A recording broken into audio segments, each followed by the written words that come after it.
তবে শুধুমাত্র বেঙ্গালুরুই নয়, বাংলায় ধৃত সন্দেহভাজনের আরও কীর্তি ফাঁস। বেঙ্গালুরু ছাড়াও বেঙ্গালুরু সন্ত্রাসেও যুক্ত তহা, এমনই সন্দেহ করছে এনআইএ। আইএস জঙ্গি মোহাম্মদ সারিকের অন্যতম শাগরেদ আব্দুল তোয়াহা বেঙ্গালুরু ছাড়াও যোগ ছিল বেঙ্গালুরু বিস্ফোরণ কাণ্ডেও।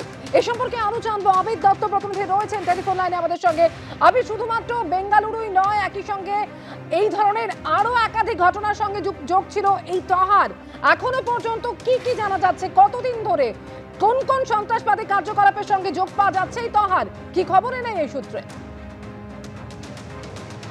দেখো, শুরুতেই তোমায় বলি যে গতকাল যখন ট্রানজিট রিমান্ডের জন্য সিটি সেশন কোর্টে কলকাতার, সেখানে এনআইএ স্পেশাল কোর্টে তাকে তোলা হয়েছিল, সেখানেই আদালতে এনআইএ তরফ থেকে জানানো হয়েছিল 2020 সাল থেকে বেশ কিছু কেসে কিন্তু তার বিরুদ্ধে অভিযোগ রয়েছে। এখন যেটা এনআইএ সূত্র থেকে আমরা জানতে পাচ্ছি যে 2020 সালে যে প্রথম আল হিন্দ মডিউল আইএসআইএস এর যেটার প্রথম হদিশ পাওয়া যায় বা যে বিষয় নিয়ে তথ্য সংগ্রহ করে তদন্ত শুরু করে এনআইএ, সেই কেসেও কিন্তু সে অন্যতম অভিযুক্ত।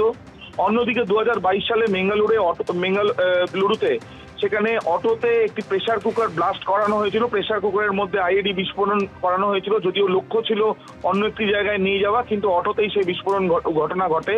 সেই ঘটনাতেও অন্যতম অভিযুক্ত এই তাহা।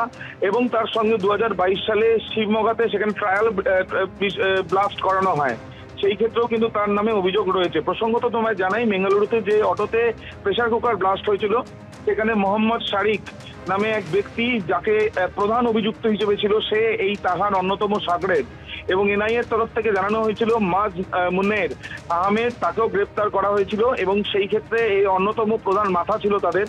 এবং সেই ক্ষেত্রে এই শিবমোগা ট্রায়াল ব্লাস্ট এবং বেঙ্গালুরুতে যে প্রেসার কুকার ব্লাস্ট ঘটনা হয়েছিল, সেখানেও এই মাজ মুন্নের সঙ্গে শাগরেদ হিসাবে বা এই পরিকল্পনার মধ্যে ছিল এই তাহা, এমনটাই এনআইএ সূত্রে জানা যাচ্ছে। স্বভাবতই তার মাতার 10 লক্ষ টাকা কিন্তু পুরস্কার ঘোষণা করা হয়েছিল। তার পেছনে অনেকগুলো কারণ রয়েছে, তার মধ্যে অন্যতম তিনটে মামলা এনআইএ, যে মামলায় তার বিরুদ্ধে অভিযোগ ছিল এবং তাকে খুঁজছিল।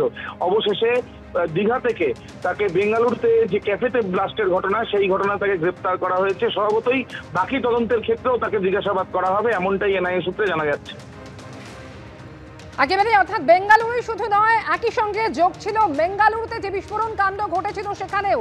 2022 সালে বেঙ্গালুরুতে অটোর মধ্যে প্রেসার কুকার বিস্ফোরণ হয়। 2022 সালে কর্ণাটকের শিবমোগায় বিস্ফোরণে অভিযুক্ত এই আব্দুল তাহা বেঙ্গালুরুতে প্রেসার কুকার বিস্ফোরণের অন্যতম চক্রী মোহাম্মদ সারিক। এবং যেটা জানা যাচ্ছে, আইএস জঙ্গি মোহাম্মদ সারিকেরই সঙ্গী বাংলায় ধৃত এই আব্দুল মাতিন তোয়াহা। এছাড়াও 2020 সালে আইএসের আল হিন্দ মডিউলেও তাহার যোগের অভিযোগ উঠছে। 3টি মামলাতে যুক্ত দীঘা থেকে ধৃত আব্দুল তাহা, এমনই সন্দেহ করছে এনআইএ।